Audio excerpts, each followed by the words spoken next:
ఈరోజు కూటమి పార్టీకి సంబంధించినటువంటి ఒక పత్రికలో, ప్రధాన పత్రికలో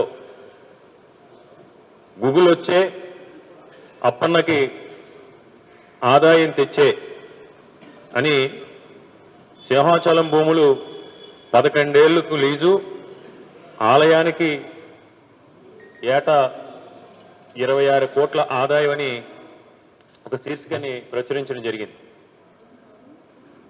దానికి సంబంధించి అడవివరం పంచాయతీలో ఉన్న శ్రీ వరాహలక్ష్మీ నరసింహస్వామి వారి దేవస్థానానికి సంబంధించినటువంటి 160 ఎకరాల భూముల్ని గూగుల్ సంస్థకి లీజుకి ఇస్తున్నాం. ఆ సంస్థ ఏటా 26 కోట్ల రూపాయలు సింహాచలం దేవస్థానానికి చెల్లిస్తుందని వాళ్ళు రాయటం జరిగింది. దీనికి సంబంధించి religious and endowment charitable trust act ప్రకారం దేవస్థానం భూముల్ని కేవలం దేవాలయాలకు సంబంధించి, ధార్మిక కార్యక్రమాలకు సంబంధించి కానీ, లేకపోతే ఆ హిందూ ధార్మిక సంఘాలకు సంబంధించి కానీ మాత్రమే వాడాలి. దేవాలయ భూముల్ని పరిశ్రమలకి కేటాయించడానికి లేదు అని చట్టాలు చాలా స్పష్టంగా చెబుతా ఉన్నా ఈరోజు చంద్రబాబు నాయుడు గారు, లోకేష్ కలిసి సింహాచలం దేవస్థానానికి ఆ పవిత్రమైన గిరి ప్రదక్షిణ చేసే సింహగిరి నానుకుని ఉన్న 160 ఎకరాల భూముల్ని గూగుల్ సంస్థకి ఇవ్వటం అనేది చాలా అన్యాయం. అంటే మేము పెట్టుబడులకు వ్యతిరేకం కాదు. ఈరోజు అదే గూగుల్కి రాంబిల్లి దగ్గర, అదేవిధంగా తర్లవాడ ప్రాంతంలో ఇచ్చారు. ఆ ప్రాంతంలో కూడా ఇంకా ఈరోజు విశాఖపట్నంలో 100,000 ఎకరాల ప్రభుత్వ భూములు ఉన్నాయి. ఎక్కడైనా వేరే చోట ఎక్కడన్నా కూడా ఇవ్వచ్చు. ఎందుకనంటే ఇది ఏదైతే ఈ 160 ఎకరాల భూమి ఇచ్చారో ఆ భూమిలో ప్రస్తుతం దేవాలయానికి సంబంధించి స్వామివారికి కైంకర్యం చేసే విధంగా పచ్చని పూల మొక్కలు కానీ, అదేవిధంగా కూరగాయలు కానీ పండిస్తూ ఉన్నారు. ఏదైతే ఈ 160 ఎకరాల్లోని 106 ఎకరాల 47 సెంట్లలో ఇది మన విశాఖపట్నం సెంట్రల్ జైలు ఆనుకుని ఉంటుంది. దాన్ని ఆనుకున్న దాంట్లో కూరగాయలు, స్వామివారికి పువ్వులు అక్కడ వ్యవసాయం చేస్తూ సాగు చేసి స్వామివారికి నివేదిస్తూ ఉన్నారు. అంటే మరి ఇది ఎంత కఠినమైన నిర్ణయమో, భక్తుల మనోభావాలు, భక్తుల విశ్వాసాలు కూడా దెబ్బతినే విధంగా ఆ సింహగిరిలో దీన్ని కేటాయించడాన్ని వైఎస్ఆర్ కాంగ్రెస్ పార్టీ తరఫున మేము తీవ్రంగా ఖండిస్తూ ఉన్నాం. ఎందుచేతంటే సరే గూగుల్ వచ్చే అప్పన్నకు ఆదాయం తెచ్చే అని మీరు బాగానే ఇందులో ఏదో ఆదాయం వచ్చే విధంగా మీరే ఆదాయం చేకూర్చినట్టు సృష్టించే విధంగా మీ ముందు చూపు ఏంటి అనేది కూడా ఈ శీర్షిక ద్వారానే అర్థమవుతోంది.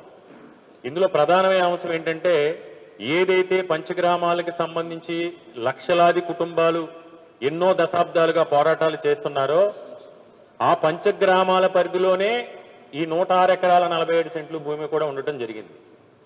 అంటే దీన్ని బట్టి లోకేష్ కానీ, చంద్రబాబు నాయుడుకి కానీ ఏ విధంగా ప్రజా సమస్యల మీద, దేవాలయ భూమి మీద నిబద్ధత ఉంది, నిజాయితీ ఉంది అని దీన్ని బట్టి అర్థమవుతుంది. ఒకవైపు పంచగ్రామాల సమస్యను పరిష్కరిస్తామని ఎన్నో సంవత్సరాలుగా చెప్పుకుంటూ వస్తూ 100 గజాల్లోనో 50 గజాల్లోనో ఆ ప్రాంతంలో నివసిస్తూ దేవస్థానం భూముల్లో ఇల్లు కట్టుకుని తరతరాలుగా నివసిస్తున్న వారందరూ కూడా అయ్యా దీన్ని రెగ్యులేట్ చేయండి, దేవస్థానాన్ని మేము చెల్లించాల్సిన రుసుములన్నీ కూడా ఏ విధంగా అయితే ప్రభుత్వం చట్టం ఏ విధంగా చెబితే ఆ విధంగా మేము నడుచుకుంటాం, మేము చెల్లించాల్సినవి కూడా ఆ విధంగా చెల్లిస్తామని ఎన్నో దశాబ్దాలుగా మొరపెట్టుకుంటున్నా సరే ఈ పంచగ్రామాల సమస్యల గురించి పట్టించుకొని చంద్రబాబు నాయుడు గారు ఈరోజు ఎంతో విలువైన భవిష్యత్తులో ఈ దేవాలయానికి వరాహలక్ష్మీ నరసింహ దేవస్థానం అన్ని రకాలుగా కూడా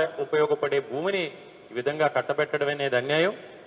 అంతేకాదు ఎందుకని దీని మీద కూడా పూర్తిగా ప్రజాభిప్రాయ సేకరణ చేయాలని వైఎస్ఆర్ కాంగ్రెస్ పార్టీ తరఫున డిమాండ్ చేస్తున్నాం. ఎందుచేతంటే గతంలో కూడా చంద్రబాబు నాయుడు గారు ముఖ్యమంత్రి కింద ఉన్నప్పుడే సింహాచలం డిపోకి, సింహాచలం ఏదైతే ప్రస్తుత ఆర్టీసీ ఆర్డర్లో నడుస్తున్న డిపో ఉందో దానికి కూడా ఇదే విధంగా ఆల్టర్నేటివ్ ల్యాండ్ ఇస్తామని చెప్పి దేవస్థానం నుంచి గతంలో చంద్రబాబు నాయుడు గారు ముఖ్యమంత్రిగా ఉన్నప్పుడే సింహాచలం భూమి తీసుకోవడం జరిగింది. అదే చంద్రబాబు నాయుడు గారు ముఖ్యమంత్రిగా ఉన్నప్పుడే విశాఖపట్నంలో ఉన్న సెంట్రల్ జైలుని దీనికి కూడా ఇదే సింహాచలం భూములు తీసుకుని ఈ సెంట్రల్ జైలుకి నిమిత్తం మీరు దేవాలయ భూములు ఇస్తే ఆల్టర్నేటివ్ ల్యాండ్ ఇస్తామని కూడా గతంలో కూడా చంద్రబాబు నాయుడు గారు చెప్పి సెంట్రల్ జైలుకి సంబంధించి ఆల్టర్నేటివ్ ల్యాండ్ కానీ సింహాచలం డిపోకి సంబంధించిన ఆల్టర్నేటివ్ ల్యాండ్ కానీ ఈ రోజు వరకు కూడా ఇది కేటాయింపు జరిగిన తర్వాత సుమారు చంద్రబాబు నాయుడు గారు 14లో ముఖ్యమంత్రి అయ్యాడు, మళ్ళీ మొన్న 2024లో ముఖ్యమంత్రి. ఇప్పటి వరకు కూడా సింహాచలం డిపోకి ఇచ్చిన దేవాలయ భూములకి బదలాయింపు కానీ సెంట్రల్ జైలుకి ఇచ్చిన దేవాలయ భూములకు సంబంధించి బదలాయింపు ల్యాండ్ కానీ ఆల్టర్నేటివ్ ల్యాండ్ ఈ రోజు వరకు కూడా కేటాయించలేదు. ఇది వాస్తవం. అంతేకాదు ఏదైతే గూగుల్ వచ్చి అప్పనికి ఆదాయం తెచ్చి అని ఈ రోజు లీజ్ అయితే ఏదైతే చూపిస్తున్నారో గత 2 నెలల క్రితం విశాఖపట్నంలో ఉన్న కలెక్టర్ గారు దేవాలయానికి ఒక ప్రపోజల్ పెట్టడం జరిగింది. లీజు బేసిస్ లో కాకుండా, దీని మీద అనుమానాలు ఉన్నాయి, లీజ్ బేసిస్ లో కాకుండా ఈ 106 ఎకరాల 47 సెంట్లకు సంబంధించి ఎందుకు పనికిరాని కొండ మీద ఉన్న ములగాడలో ఉన్న ఆ కొండ మీద ఒక 120 ఎకరాలు కేటాయిస్తామని ఒక నోట్ను కూడా ఆ రోజు కలెక్టర్ గారు ఈ మానస ట్రస్ట్కి సింహాచలం దేవస్థానానికి సంబంధించి బోర్డుకి కూడా కలెక్టర్ గారు ఒక రిప్రజెంటేషన్ ప్రభుత్వం తరఫున ఆ రోజు ఇవ్వటం జరిగింది. అదేవిధంగా గతంలో కూడా సింహాచలం ప్రహ్లాద్ కళ్యాణ మండపం కానీ జగదాంబ జంక్షన్ దగ్గరలో ఉన్న స్థలం కూడా అదే విధంగా చేశారు. ఇప్పుడు కూడా వాటికి కూడా అతి గతి లేదు. కాబట్టి మీడియా మిత్రుల ద్వారా విశాఖపట్నంలో ఉన్న కూటమికి సంబంధించిన ప్రజాప్రతినిధులు కానీ మేధావులు కానీ ఒకటే చెప్తున్నాం, ఇది 100% కూడా చంద్రబాబు నాయుడు గారు చేస్తుంది. సింహాచలం శ్రీ వరాహ లక్ష్మీ నరసింహస్వామి గారికి శటగోపం పెట్టే ప్రయత్నం చంద్రబాబు నాయుడు గారు చేస్తున్నారు. చంద్రబాబు నాయుడు గారు ఇదే విధంగా పెట్టుబడుల పేరుతో దేవస్థానం అప్పన స్వామికి గతంలో ఇదే విధంగా 2-3 సార్లు ఆల్రెడీ స్వామివారికి ఈయన శటగోపం పెట్టడం జరిగింది. ఇప్పుడు కూడా అదే పద్ధతిలో వ్యవహరిస్తూ ఉన్నారు. దీన్ని మేము ఏదైనా ప్రజా సంఘాలు కూడా ముందుకొచ్చి దీనిపైన మనం పోరాటం చేయాల్సిన అవసరం ఉంది. ఎందుకంటే మన ప్రతి సంవత్సరం కూడా గిరి ప్రదక్షిణ రోజులు మనం చూస్తాం. దేశవ్యాప్తంగా ఆంధ్రప్రదేశ్ రాష్ట్రంలోనే కాదు ఈ దేశంలో ఉన్న మిగతా రాష్ట్రాల నుంచి కూడా భక్తులు వచ్చి సుమారు 8 నుంచి 9 లక్షల మంది ప్రతి సంవత్సరం కూడా ఏదైతే ఈ సింహగిరి ఉందో ఈ సింహగిరిని అతి పవిత్రంగా భావించి ప్రతి సంవత్సరం కూడా గిరి ప్రదక్షిణ చేస్తూ ఉంటారు. ఈ గిరి ప్రదక్షిణ చేసే ఈ కొండను ఆనుకుని పరిశ్రమలకు ఇవ్వటం అనేది ఏ రకంగాని కూడా ఆమోదయోగ్యం కాదు. రెండో అంశం ఏంటంటే గతంలో దీన్ని ఆనుకుని ఏదైతే 106 ఎకరాల 47 సెంట్ల భూమి ఏదైతే ఉందో అది బీఆర్టీఎస్ రోడ్డును ఆనుకుని ఉంది. ఆ బీఆర్టీఎస్ రోడ్డుకి ఈ 60 మీటర్స్ తర్వాత ముడసర్రావు రిజర్వాయర్ ఉంది. ఈ ముడసర్రావు రిజర్వాయర్కి సంబంధించి గతంలో అనేక పోరాటాలు కూడా చేయటం జరిగింది. ఎందుకంటే ముడసర్రావు రిజర్వాయర్ అనేది రోజు రోజుకి కూడా క్యాచ్మెంట్ ఏరియానంతా కూడా కోల్పోయి అన్యాక్రాంతం అవుతుంది. దానివల్ల విశాఖపట్నం నగరంలో 2 రకాల ప్రాబ్లమ్స్ వచ్చే పరిస్థితులు ఉన్నాయి. ఒకటి పర్యావరణ సమతుల్యత దెబ్బతినే పరిస్థితులు ఉన్నాయి. 2 ఈ మనకు విశాఖపట్నం నగరానికి వచ్చే వాటర్ సోర్సెస్ లో అదొక ప్రధానమైంది ముడసర్రావు రిజర్వాయర్ కూడా. కాబట్టి ఆ వాటర్ బాడీ ఏరియాలో కూడా ఇలాంటి ప్రాంతంలో కనుక పరిశ్రమలు తీసుకొస్తే ఆ ఎన్విరాన్మెంట్ అంతా కూడా దెబ్బతినే పరిస్థితులు ఉన్నాయి. మరి ఏ విధంగా దీనికి ఏ రకంగా ఈ ప్రభుత్వ పెద్దలు ఆలోచన చేశారో కానీ ఏది ఏమైనా చంద్రబాబు నాయుడు గారు ఎప్పుడు ముఖ్యమంత్రి అయినా ఏదో రకంగా పైకి చెప్తారు. చంద్రబాబు నాయుడు గారి భాగస్వామి అయినటువంటి పవన్ కళ్యాణ్ గారు సనాతన ధర్మం అంటారు, లేకపోతే ఇంకోటో ఎక్కడో అపచారం జరిగింది ఇంకో చోటకి వెళ్ళి కింద నుంచి పైకి మెట్లు కడుగుతూ ఉంటారు. ఉప ముఖ్యమంత్రి గారు కానీ జనసేన నాయకులు కానీ మేము కూడా ఇదే ప్రశ్నిస్తున్నాం. విశాఖపట్నం నడిబొడ్డిన ఈరోజు సింహాచలం అప్పన్న స్వామికి జరుగుతున్న అన్యాయాన్ని నిలువరించాలని మేము డిమాండ్ చేస్తున్నాం. రెండో అంశం, ఈరోజు చంద్రబాబు నాయుడు గారు రాంబిల్లి దగ్గర రెన్యూ పవర్ ప్రైవేట్ లిమిటెడ్ సంబంధించి శంకుస్థాపన కార్యక్రమానికి వచ్చారు. మంచిదే, పరిశ్రమలు రావాలి, వెనకబడిన మా ఉత్తరాంధ్ర ప్రాంతంలోని నిరుద్యోగ యువతి యువకులందరికీ కూడా ఉపాధి ఉద్యోగ అవకాశాలు కలగాలి అని మొదటి నుంచి కూడా దివంగత ముఖ్యమంత్రి వర్యులు వైఎస్ రాజశేఖర రెడ్డి గారు కానీ, మా నాయకుడు వైఎస్ జగన్మోహన్ రెడ్డి గారు కానీ ఈ ప్రాంత అభివృద్ధి కోసం ఏ విధంగా కంకణం కట్టుకున్నారో, ఏ విధంగా సంకల్పం చేశారో, ఏ విధంగా పాటుపడ్డారో మనందరికీ కూడా తెలిసిందే. ఈరోజు చంద్రబాబు నాయుడు గారు మాట్లాడుతూ ఆయన అంటాడు, వైఎస్ఆర్ కాంగ్రెస్ పార్టీ పరిశ్రమలో రాకుండా నాశనం చేసింది, అది చేసింది, ఇది చేసింది అని ఆయన మాట్లాడుతుంటాడు. ఏదైతే ఆయన శంకుస్థాపన చేశాడో రెన్యూ పవర్ ఈరోజు అది జగన్మోహన్ రెడ్డి గారి హయాంలో 4/3/2023 ఆ రోజు స్వయంగా నేను నెట్ క్యాప్ చైర్మన్ కింద ఉన్నాను. ఆ రోజు మా డిపార్ట్మెంట్కి సంబంధించే 4700 మెగావాట్స్కి సంబంధించి రెన్యూ ప్రాజెక్ట్స్ ఇంకోటి కూడా చేసుకోవడం జరిగింది జగన్మోహన్ రెడ్డి గారి సారథ్యంలో.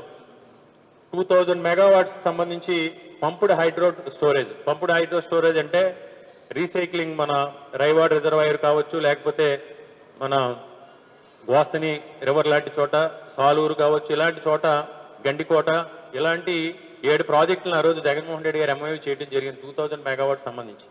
ఆ రోజు 4/3/2023 దీనికి సంబంధించి ఆ రోజు జగన్మోహన్ రెడ్డి గారు ఎంఓయూ చేయడం జరిగింది.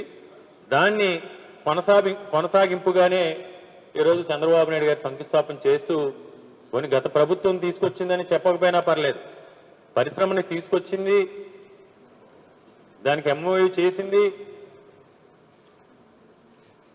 వారిని రాష్ట్రానికి ఆహ్వానించి వాళ్ళని అన్ని రకాలుగా కూడా ఎంకరేజ్ చేసింది ఆనాటి ముఖ్యమంత్రి వర్యులు వైఎస్ జగన్మోహన్ రెడ్డి గారు. ఈయనేమో ప్రతిదానికి బురద చల్లటమే. ఎందుకంటే పూర్వం అంటే ఏదో పేపర్లు తిరగేయాలి. చంద్రబాబు నాయుడు గారు 95లో ఎన్టీ రామారావు దగ్గర నుంచి ముఖ్యమంత్రి లాక్కున్నాడు. 99 ప్రాంతంలో అయితే పేపర్లు తిరగేయాలి. ఇలాంటి సోషల్ మీడియా యుగం లేదు. పాత పేపర్లో అప్పుడు వాళ్ళ సొంతానికి సంబంధించిన పేపర్లో లైబ్రరీకి వెళ్ళి ఎవడేం స్టేట్మెంట్ ఇచ్చాడని. కానీ ఈరోజు గూగుల్ మర్చిపోదు కదా. ఈరోజు గూగుల్లో ఎప్పుడు ఏం జరిగింది అనేది డిజిటల్ మీడియాలో వస్తుంది. అది కూడా మర్చిపోయి చంద్రబాబు నాయుడు గారు ఈరోజు నోటుకొచ్చిన విధంగా మాట్లాడుతున్నారు. ఈరోజు ఉత్తరాంధ్ర ప్రాంతంలో భోగాపురం ఎయిర్పోర్ట్ కానీ, మూలపాడు పోర్టు కానీ, మన పూడిమడక దగ్గర మీరు గత 4 నెలల క్రితం శంకుస్థాపన చేసిన ఎన్టీపీసీ సంబంధించిన 1,00,000 కోట్ల రూపాయల పెట్టుబడి గ్రీన్ హైడ్రోజన్ ప్రాజెక్టు కానీ, మన ఆర్సెల్ మెటల్కి సంబంధించి స్టీల్ ఫ్యాక్టరీకి సంబంధించి కానీ, అన్నిటికి సంబంధించి కూడా ఈ రోజు వరకు కూడా మీరు వేస్తున్న ప్రతి పునాది రాయికి అంకురార్పణ చేసింది, దానికి మొదటి అడుగు వేసింది వైఎస్ఆర్ కాంగ్రెస్ పార్టీ ప్రభుత్వం, ఆనాటి ముఖ్యమంత్రి వర్యులు వైఎస్ జగన్మోహన్ రెడ్డి గారు.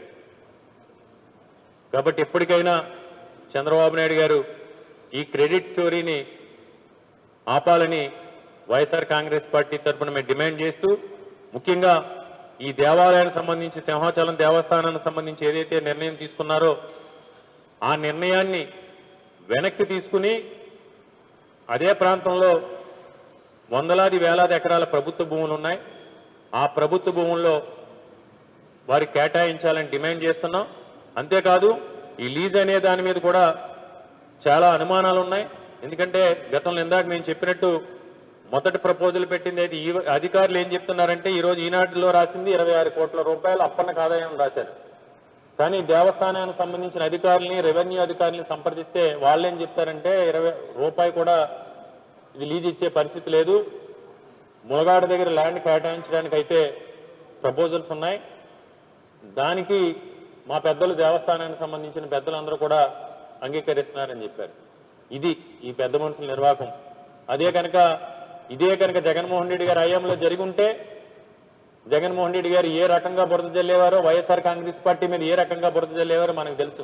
ఎక్కడన్నా చేయమ చిట్టుక్కుమంటే చాలు దేవాలయాలకు సంబంధించి, అదిగో జగన్మోహన్ రెడ్డి గారికి వీరంటే నమ్మకం లేదు, వీరంటే విశ్వాసం లేదు అని తప్పుడు రాతలతో, తప్పుడు కథనాలతో, తప్పుడు ప్రచారాలతో బురద జల్లే ప్రయత్నం చేస్తున్నారు. ఈరోజు మీకు మీడియా సంస్థలు ఉన్నాయి కదా అని ఇంత అపచారానికి పాల్పడినా సరే మిమ్మల్ని మీరు కప్పిపుచ్చే ప్రయత్నం చేస్తున్నారు. మళ్ళీ డిమాండ్ చేస్తున్నాం. ఏదైతే పవిత్ర సింహగిరి ప్రాంతంలో గూగుల్ డేటా సెంటర్ కేటాయిస్తున్నారో ఆ 160 ఎకరాలని కూడా నిలుపుదల చేసి వాళ్ళకి ఆల్టర్నేటివ్ ల్యాండ్ ఇవ్వాలని, దానివల్ల 2 రకాలుగా నరసింహస్వామి వారి భక్తుల మనోభావాలు దెబ్బతింటాయి, విశ్వాసాలు దెబ్బతింటాయి. దాన్ని ఆనుకునున్న ముడ్సర్లావ రిజర్వాయర్కి సంబంధించి దాని పర్యావరణ సమతుల్యత దెబ్బతినే అవకాశాలు కూడా ఉన్నాయి. కాబట్టి దీన్ని నిలుపుదల చేయాలని, పునరాలోచించాలని మేము డిమాండ్ చేస్తాం.